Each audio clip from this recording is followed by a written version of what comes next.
bàbá wa Olúalọ́ pastor Olúalọ́ prophet Olúalọ́ wọ́n ti sọ ọ̀rọ̀ nípa nǹkan tó ń ṣẹlẹ̀ láàrin àwọn àti ìyàwó wọn. ẹ lè má ti gbọ́ tẹ́lẹ̀tẹ́lẹ̀ bàbá ṣe sọ ọ̀rọ̀ yẹn ní àná ni nípa nǹkan tó ń ṣẹlẹ̀ lórí awuyewuye tó ń lọ àti ìdí táwọn fi sọ̀rọ̀ láti ọjọ́ yìí. ẹ wo fídíò yìí. sórí ibi tó bá bá ara rẹ ìwàásù mi kan ni o, ibi tó bá bá ara rẹ bẹ̀ ló máa ṣe àpẹẹrẹ irú ogun tó máa jà. Ibi tó ti jáde yẹn, ibi tó ti jáde á ṣe àpẹẹrẹ irú ogun tó máa jà. Ibi ó ti lọ́kọ yóò ṣe àpẹẹrẹ irú ogun tó máa jà. Irú àwọn tó mú lọ́rẹ̀ẹ́ tó ń bá rìn yóò ṣe àpẹẹrẹ irú ogun tó jà. Ibi ó ti fẹ́ yàwó ìyẹn ló ti ẹ̀ burú jù. ẹ̀rí mi ní tèmi bá mi dé báyìí. Ní ó ṣe àpẹẹrẹ irú ogun tó máa jà. So ibi tó ti gbọ́dọ̀ mọ̀ nìyẹn o. Tó bá jẹ́ ológun àgbáyé lópin lóbìnrin tó bá rọrí síbi tí ó yẹ kó rọrí wọ̀ wọ́n ara ẹ̀rọ àwọn sọ pé kí ni mo lógo gan fún, kí ni mo lógo fún. Nígbà tí pásọ ara mi bá lè sọ fún àwọn ènìyàn yìí pé òun mọ ìyàwó àkọ́kọ́ tí mo kọ́kọ́ fẹ́, pé tí mo fi ṣe nǹkan pé ó gbẹkú iṣẹ́ mọ̀ ó bímọ ó wá gbẹkú.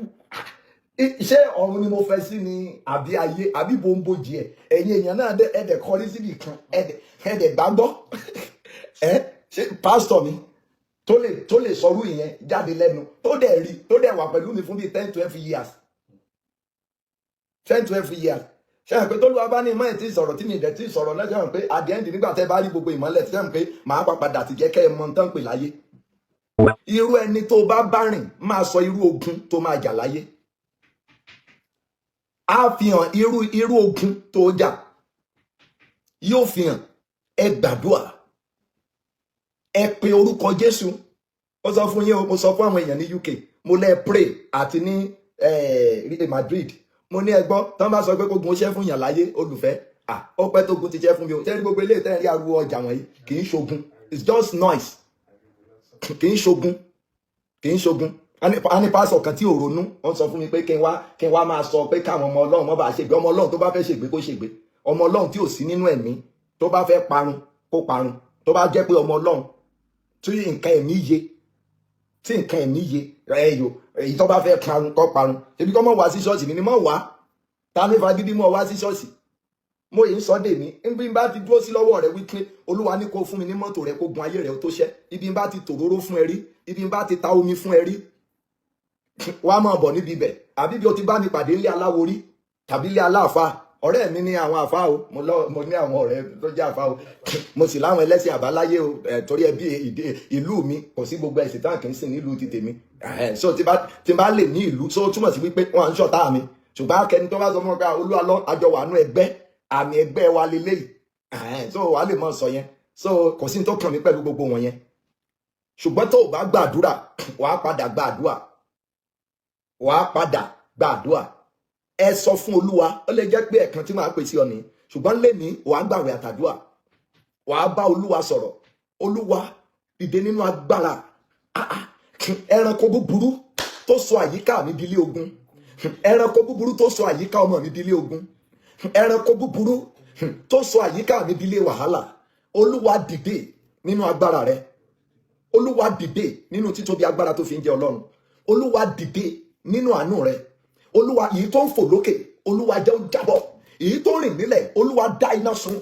Ẹranko búburú èyí tó wà ní àyíká mi, èyí tó ń fò lókè, èyí tó rìn nílẹ̀, Olúwa dá iná sun. Èyí tó ń fò lókè, Olúwa jẹ́ ó jábọ́. Ó jẹ́ bàbá máa tiẹ̀ mímọ́, mo gbàdúrà ẹranko búburú èyí tó wà láyìíká àti agbègbè mi, Olúwa dìde nínú agbára.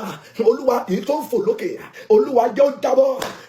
Bí a ti lé dágónì yẹn látọ̀run tí a lè sọ̀kalẹ̀, ẹranko búburú tí ń fò lókè tí a fi mọ́nítọ̀ ayé mi, Olúwa jẹ́ ó jábọ́. Ẹ̀mí mímọ́ jẹ́ ó jábọ́. Èyí tó rìn nílẹ̀, Olúwa jẹ́ kí ní ó sọ lára ẹ̀ lórúkọ Jésù olùgbàlà. Jẹ́ kí ní ó sọ lára ẹ̀. Jésù Olúwa wa, àdúrà yín á gbà. Mọ́mì dáàdì, mo ní àdúrà yín á gbà. Lórúkọ Bàbá tọmọ ti Ẹ̀mí mímọ́, mo ní àdúrà yín á gbà. lórúkọ Jésù Kristi ti Násárẹ́tì mo ní àdúrà yín á gbà lórúkọ Bàbá ọmọ àti ẹ̀mí mímọ́ mo ní àdúrà yín á gbà lórúkọ Bàbá ọmọ àti ẹ̀mí mímọ́ mo ní àdúrà yín á gbà. Ẹ gbọ́, Sure Mercy of David is going to be a powerful program.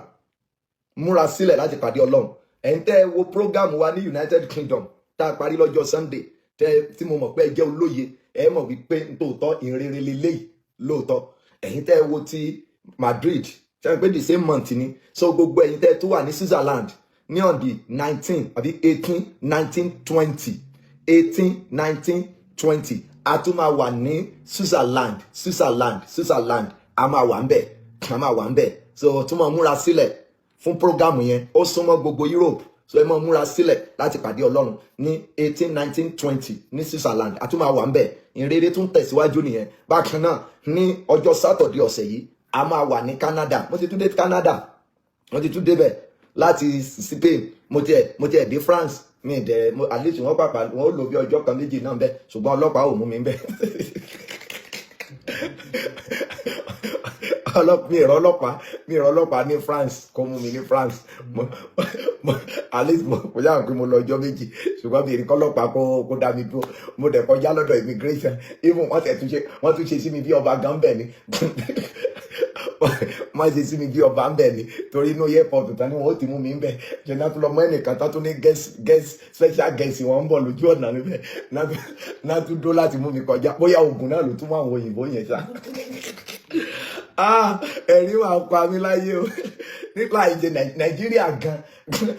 Ọlọ́pàá tí ó dédé mọ́ Nàìjíríà láìṣẹ̀ pátápátá kan invite ẹ̀ tán bá wá rí wípé wàhálà rẹ̀ wá le jù kán wá lọ ààrẹ ẹ̀sẹ̀ bọ́kọ́lọ́ wọn à lè dédé. Ọlọ́pàá náà ó dédé ní nǹkan gidi kan tó bá wọn sọ kó tó di pé wọn ó wà mú ọ wọn á ní tí ó sọ ń bẹ. So mo ti tó wà ní Canada báyìí. Ọlọ́run fi ìrìn àjò gbogbo ó fi rọ̀ mí lọ́rùn. Ta ló máa ṣàmì àdúrà? Mo gbà á ládùúrà ìrìn àjò ògo máa bẹ̀rẹ̀ sí rọ̀ ẹ́ lọ́rùn. Àwọn ọmọ rẹ ìrìn àjò ògo ó máa bẹ̀rẹ̀ sí rọ̀ wọ́n lọ́rùn. Mo ní ìrìn àjò ògo ó máa bẹ̀rẹ̀ sí rọ̀ yín lọ́rùn. Mo dẹ̀ tún dé Canada náà, sùúrù àti jẹ́jẹ́ ni mo tún fi wọlé. So mo ti dé o. Now níbi tí ọ̀rọ̀ wa dé dúró sìn, mo lérò pé gbogbo wa ti rí nǹkan tó ń ṣẹlẹ̀. Nǹkan tá à ń fẹ́ gangan ni bàbá ṣe yìí, kábà lè mọ ọjọ́ tá a máa da ọ̀run lásì. Mo dẹ̀ rò pé nínú àlàyé tí bàbá yìí ṣe kò sí eléyìí tí ò yé èèyàn ń bẹ̀, kò sí eléyìí tí ò ṣe kíni tí ò yé èèyàn ń bẹ̀. Ẹ̀yin kan ń bínú wípé ó yẹ ká sì máa pariwo olú alóńbolo gbéyàwó ẹ̀ sí, olú alóńbolo gbéyàwó ẹ̀ sí. Ẹ má gbàgbé wípé MC White nínú ìwádìí tiẹ̀ ó jẹ́ ká mọ̀ wípé ẹ̀gbọ́n Yẹ́misí kan ní òun máa ń gbúrò Yẹ́misí lóòrèkóòrè. Wọ́n dẹ̀ ní àwọn ẹ̀gbọ́n ẹ̀ kan náà máa ń gbúrò ẹ̀, ṣùgbọ́n ó dàbẹ̀ ni wípé nínú ìdílé yẹn ìjà wà láàrin wọn. Ìjà ẹni wọ́n fẹ́ fi sọ bàbá lẹ́nu. Nǹkan tó wá jẹ́ kí ọ̀rọ̀ yẹn rú máa wà lójú tẹ́lẹ̀ ni wípé nígbà tí bàbá kò tí ò sọ̀rọ̀, kó má jẹ́ pé bí bàbá gbọ́ pé àwọn ti jẹ̀bi ni ò jẹ́ kí wọ́n sọ̀rọ̀ tẹ́lẹ̀tẹ́lẹ̀. Ṣùgbọ́n pẹ̀lú ọ̀rọ̀ tí wọ́n sọ yìí, àwọn òwe kan wà tí àwọn ọ̀rọ̀ kan wà tí wọ́n fi òwe gbé kalẹ̀. Bàbá mi máa ń sọ̀rọ̀ kan, bàbá tó bí máa ní environment determines a man. Environment nígbà míì tí a ti bí èèyàn tàbí tí èèyàn ti yan ìyàwó tàbí tí èèyàn dàgbà sí, ó máa ń ní ṣe pẹ̀lú ìrìnàjò ayé èèyàn. Especially tí èèyàn bá ti yan ìyàwó, Ọlọ́run jẹ́ ká síyàn, Ọlọ́run jẹ́ ká gbé egun légun, Ọlọ́run jẹ́ ká bọ́ sí ìdílé burúkú. Àmúyẹ èèyàn tóbìnrin ti sọ di nǹkan míì, àmúyẹ àwọn èèyàn tó pé àwọn ìdílé ìyàwó wọn ti sọ di nǹkan míì. Ọlọ́run ló ní ọ̀rọ̀ yẹn máa tètè ní ìtumọ̀, Ọlọ́run ló máa tètè ní ìtumọ̀. So lóòótọ́ bàbá ò fi gbogbo ẹnu sọ̀rọ̀, wọ́n dẹ̀ fi gbogbo ara sojú abẹ níkò, ṣùgbọ́n níwọ̀n bá eléyìí tí wọ́n sọ àti tí wọ́n fi òwe sọ àti tí wọ́n sọ lọ́nà ní ọ̀nà tààrà, gbogbo wa lọ̀rọ̀ yẹn padà yé. So gbogbo wa lọ̀rọ̀ yẹn padà yé. Ṣẹ́wárí eléyìí táwa ń fà lọ́nsìn ó ní wípé ìbò wa ni Yẹ́misí wà, ṣé ń gbọ́ mi? Ṣùgbọ́n ọ̀rọ̀ ti kúrò lọ́rùn bàbá yìí díẹ̀, nítorí wípé wọ́n ní ẹ̀gbọ́n Yẹ́misí kan ní Yẹ́misí ti kúrò ní France. Ẹ̀gbọ́n Yẹ́misí tó sọ yẹn definitely ó ń gúrò Yẹ́misí. Ẹ̀gbọ́n Yẹ́misí yẹn làwọn sì ń wá láti rí identity ẹ̀. Bó jẹ́ ká fi ọlọ́pàá gbé wípé ìwọ ló ní Yẹ́misí ti kúrò ní France, ó yá ń bo ní Yẹ́misí wá wà provided. Ìyẹn nìkan làwọn ìgbésẹ̀ yẹn làwọn ń gbé.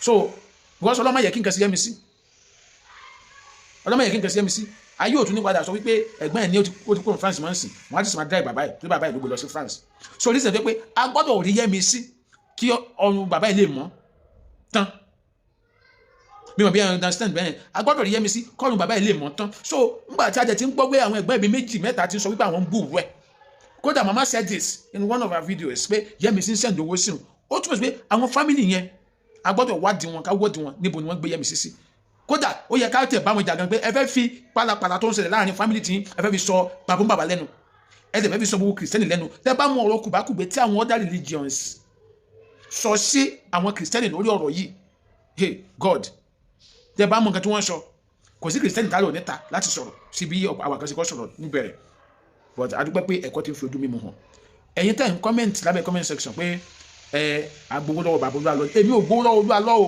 mi ì gbowó lọ́wọ́ anybody o so wọ́n ń tẹ̀mí sọ pé èmi ò kàn tètè máa pariwo olúwa lọ́nbó ìyàwó ẹ̀ wá lẹ́yìn ìgbà tí bàbá yìí ti sọ̀rọ̀ tí ìyá Yẹ́misí sọ̀rọ̀ pé Yẹ́misí send owó sí wọn tí pé ṣùgbọ́n wọn kàn gbúrú anybody wọ́n máa ń send owó sí wọn dẹ̀ ń kó owó tó ń kó ránṣẹ́ owó tó ń fi ránṣẹ́ sí wọn wọ́n ń kó jíṣẹ́ wọ́n dẹ̀ sọ pé màmá Yẹ́misí ló ní ká kówó yìí fún yín tí àwọn ẹ̀gbọ́n kan dẹ̀ sọ pé àwọn ń gbúrú ẹ̀ kí wá ní òkè ṣé ẹtúfẹ́ ká tún ti máa pariwo pé olúwa lọ́nbó ìyàwó ẹ̀ wà ní nǹkan táwa kàn nídìí ni pé àwọn ẹ̀gbọ́n ẹ̀ tí wọ́n náà wọ́n ń gbúrú ẹ̀yẹn ní ká bù so wípé ó dáa ẹ̀yin ẹ̀ ní ẹ̀ ń gbúrú ẹ̀ ń bolẹ̀ gbé sí ó ti tàn so ẹ try láti jẹ́ kí I understand ẹ̀rẹ̀ wa sà má so ẹ má jẹ́ ká fi ẹ̀tanú tàbí ọ̀rọ̀ ẹ̀sìn pé torí pé mo jẹ́ mùsùlùmí ọ̀rọ̀ ti ṣẹlẹ̀ sí ọ̀dọ̀ kìrìsìtẹ́nì báyìí mo gbọ́dọ̀ máa pariwo honestly kábà lè fi tarnish image Christianity no má jẹ́ torí pé o jẹ́ ẹlẹ́sìn ìbílẹ̀ torí pé ọ̀rọ̀ ti ṣẹlẹ̀ sí ọ̀dọ̀ kìrìsìtẹ́nì báyìí kọ́ pé ọ̀dọ̀ ti mú wọn àwọn kìrìsìtẹ́nì yẹn pẹ́ tí wọ́n ti ṣe no ẹ má jẹ́ ká síbẹ̀ ní ká sọ òótọ́ sí ọ̀tọ̀ wa torí ọ̀la ó lè ṣẹlẹ̀ sí ẹlẹ́sìn ní lọ́la àwọn òní torí bẹ́ẹ̀ ká pé àti ṣe ẹlẹ́sìn ká máa drag in honestly so òótọ́ làwa ń wà fún